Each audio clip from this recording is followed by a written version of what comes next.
जानना चाहेंगे, big boss ने डे वन पर ही बोल दिया था कि मैं बायस रहने वाला हूँ towards people who contribute for my show. So जब आपके कंट्रीब्यूशन की मैं बात करूँ तो आपका कंट्रीब्यूशन इतना नहीं रहा है शो के लिए to according to the audience. तो इसको आप क्या कहना चाहोगे इसके बारे में आप? जब ये शो शुरू हुआ था तो एक चीज़ मैं बोलना चाहूँगा कि बायसनेस और अनफेयर में ना बहुत डिफरेंस होता है। जब ये शुरू पहले हफ्ते में शुरू हुआ था तो हम लोगों ने अब तक बिग बॉस को एक रियलिटी शो के नाम से जाना गया है एंड लोगों का एक विश्वास है कहीं ना कहीं यहाँ पर एक रियलिटी दिखाई गई है लोगों की। अब तक के जितने भी सीज़न गए हैं उनमें जो रिश्ते बने वो बहुत ऑर्गेनिकली बने। किसी का कोई लव एंगल बना है या फिर किसी को किसी के लिए फीलिंग्स थी तो वो कहीं ना कहीं एक ऑर्गेनिकली डेवलप हुई है। बट इस सीज़न जब ये सीज़न शुरू हुआ था तो उस सीज़न में मैंने वो आवाज़ उठाई थी फॉर माई पॉइंट कि क्या ये कपल शो है। उस पॉइंट से मुझे वो फॉर्मेट नहीं पसंद था जो मुझे दिख रहा था उस टाइम पे। मैंने जो फील करा मैंने वो सब लोगों के सामने कॉल आउट करा वो चीज़। अगर आपने वो 24/7 वाली लाइव स्ट्रीम्स देखी है ना जो मेरे कट्टर ब्रो सेना ने या जो मेरे फ़ैन बेस 2400 घंटे मेरे लिए देखते रहते थे मेरे को, तो आपने फॉर श्योर मैं वो जर्नी देख करके आया हूँ, मैं वो जर्नी जी करके आया हूँ कि मैंने अपना 1000% दिया है। बहुत सारी ऐसी चीज़ें जो शायद ऑन एयर पे नहीं गई हैं। एक वॉक ऑफ शेम करा था मैंने। वॉक ऑफ शेम मैंने इसलिए करा था क्योंकि मैंने कहीं ना कहीं शो के ख़िलाफ़ ये चीज़ बोल दी थी कि शो बहुत ज़्यादा बायस्ड है। क्या ये कपल शो का फॉर्मेट है, क्या ये नाचने का शो है। अगर मेरे को कहीं ना कहीं अगर मेरे को कपल शो में जाना होता तो बहुत सारे प्लेटफॉर्म्स हैं ऐसे, बहुत सारे शोज़ हैं जो कपल फॉर्मेट कहीं ना कहीं सपोर्ट करते हैं। उस पॉइंट से अगर उसी दिन से बहुत सारी चीज़ें ऐसी हैं जो ऑन एयर गई नहीं। इवन अभी जो आपकी फ्रेटर्निटी है उनसे मुझे फीडबैक मिला है। इवन मेरे पास अब फ़ोन की एक्सेस आ चुकी है। मुझे पता लगा जो मेरे 24/7 के जो लाइव स्ट्रीम्स थे, 2-2 3-3 4-4 घंटे के जो लाइव स्ट्रीम्स थे वो म्यूट कर दिए गए थे। मेरे फैंस ने मेरे को भी जस्ट टैग्स करके वो सारी चीज़ें ट्विटर पर ट्रेंड हो रही हैं। इस फ्रेटर्निटी के बहुत सारे लोगों के साथ मेरे इंटरव्यूज़ हुए हैं। इन 20 मिनट 25 मिनट के इंटरव्यू में अगर मैं आपको पूरी स्टोरी जस्टिफाई कर सकता हूँ कि मैंने वो 3 महीने में क्या फ़ील करा है, तो मेरे पास उन 3 महीनों में इतनी सारी चीज़ें थी जो मैंने कोशिश करी रखने की। शायद वो उस एंगल से कभी दिखाई नहीं गई। मैंने एक लाइन बोली थी और कि हम लोगों को कभी ना एज अ विनर नहीं दिखाएंगे। उस पूरे बिग बॉस के सीज़न में ये सबके सामने प्रूफ है कि आप वो सीज़न उठा के देख सकते हैं। केवल एक एक्टिविटी थी, आपको याद होगा जब यूट्यूब वर्सेस सेलिब्रिटी वाला एक एक्टिविटी हुआ था जिसमें मैंने ईशा के खिलाफ एक टास्क परफॉर्म करा था। एक वो एक्टिविटी और एक 31 दिसंबर 2023 की एक्टिविटी जहां पर मेरे को जस्ट चिल में बुला करके एक एक्टिविटी करवाई थी। मेरे पूरे सीज़न में उस बिग बॉस की तरफ से मेरे को केवल 2 बारी बुलाया गया था परफॉर्म करने के लिए।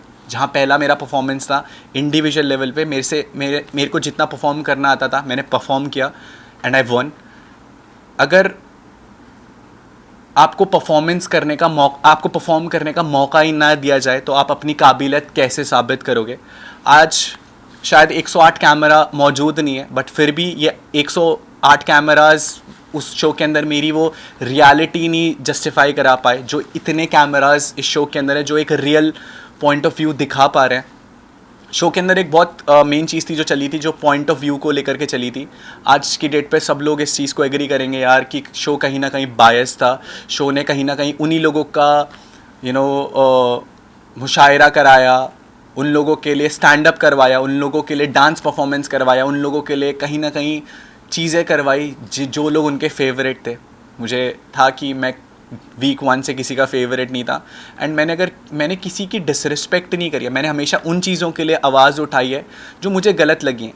मुनावर ने जब वो आयशा के लिए एक जो भी उसने आयशा के साथ किया, एक लड़की के लिए किया, पूरे घर में मैं ही वो अकेला इंसान था जिसने उसको मुंह पे जा कर के काउंटर करा था कि भाई तू एक नेशनल टेलीविज़न पे तू एक लड़की के लिए इतना सब कुछ बोल रहा है, इतना सब कुछ किया। तूने नेशनल टेलीविज़न पे एक लड़की को बोला कि मैं तेरे से शादी करूँगा जस्ट फॉर गेम पॉइंट, ताकि वो तेरे को एक्सपोज ना कर सके। आयशा हम सबको पता है जब शो पर आई थी तो उसका कहीं ना कहीं एक पॉइंट ऑफ व्यू था कि मैं मुनावर को एक्सपोज करूँगी। आर्काइव रूम में जो बातें भी वो हमें नहीं, एज आ घर वाले हमें नहीं पता लगी कि वो आर्काइव रूम में क्या बातें थी। बात कर देते हैं बायसनेस की, तो बायसनेस फिर भी जस्टिफाइड है। बट जहाँ अनफेयर आ जाती है, मेरे पास सेट एग्जांपल्स हैं कि वो क्या क्या हुआ है शो में। आपको याद होगा मेरा एक कन्फेशन रूम में एक डिस्कशन हुआ था बिग बॉस के साथ। वो डिस्कशन पूरे घर वालों को चौक में बिठा करके दिखाया गया था। बट क्या आज तक मनारा का जो कन्फेशन रूम में डिस्कशन था बिग बॉस को लेकर के गेम पॉइंट ऑफ व्यू से, वो आप सब लोगों को दिखाया गया है?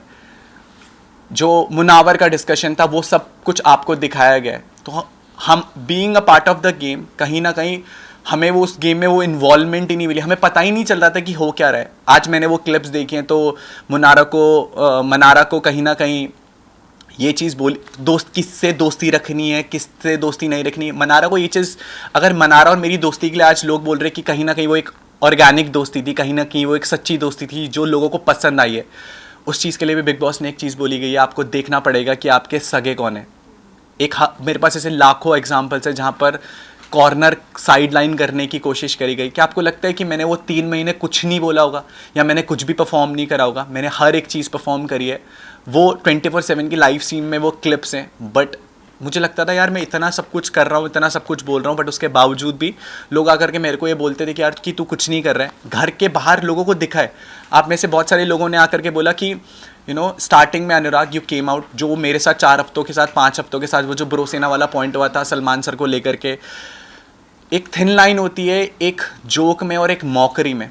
मैं उस शो पर जब पहुंचा था ना, तो मुझे उस शो ने बाबू भैया, मेरा असली नाम अनुराग डोभाल है, बट मुझे उस शो ने बाबू भैया नहीं बनाया था, मुझे मेरी ब्रो सेना ने, मेरी कम्युनिटी ने मुझे वहाँ तक पहुँचाया था। और मुझे अगर उस प्लेटफॉर्म पे लगा कि वो मॉकरी हो रही है, तो मैंने बहुत रिस्पेक्टफुली ये चीज़ सबके सामने रखी कि बिग बॉस प्लीज़, आपको गेम के रिगार्डिंग कोई भी फीडबैक देना है वो आप मुझे दे सकते हैं, बट अगर आप मेरी ब्रो सेना को लेकर के उनकी मॉकरी करेंगे तो वो मुझे बहुत हम्बली नहीं पसंद। और मैंने हाथ जोड़ करके ये कन्फेशन रूम में बोला भी था बिग बॉस को, बट उसके बावजूद व्हाट आई फील लाइक कि बायसनेस में और फेवरेटिज्म में और अनफेयर होने में एक बहुत बड़ा डिफरेंस था, जिसके कारण जो ये मैं आज अगर आपके सामने इंटरव्यू दे रहा हूँ ना, मैं इतना डंके की चोट पे बोल सकता हूँ कि जनता इतना प्यार करती है कि कभी बिग बॉस को ये पता था कि मैं कभी उससे बाहर नहीं आने वाला हूँ। तो ये पहला षड्यंत्र जो रचा गया था वो ईशा के वाले टास्क वाले टाइम रखा गया था। उस चीज़ के लिए भी मैं आपको जस्टिफाई कर सकता हूँ। जब आपको याद होगा जब मैंने वो बोल फोड़ा था, इमोशनली मैं बहुत हाई था उस टाइम पर, क्योंकि किसी ने मेरी बहन के बारे में कुछ चीज़ बोली थी, मैंने किसी का गला पकड़ लिया। मैं रियल लाइफ में शायद वो इंसान नहीं हूँ कि जो इतना इमोशनली हाई हो जाए, क्योंकि मुझे पता है मैं उस चीज़ को बहुत ईजीली तरीके से डिफेंड कर सकता हूँ। बट जब नेशनल टेलीविज़न पे कोई ये सारी चीज़ें करेगा तो मैं चुप रहने वाला नहीं था।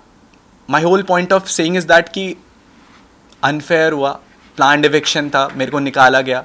उस टाइम जब ईशा ने वो डिसीजन फ्लिप कर दिया तो वो बिग बॉस की जो चाल थी वो पूरी नहीं हो पाई। बट सेकेंड टाइम मैं भी नहीं जीत पाया और मैं हार करके बाहर आ गया। So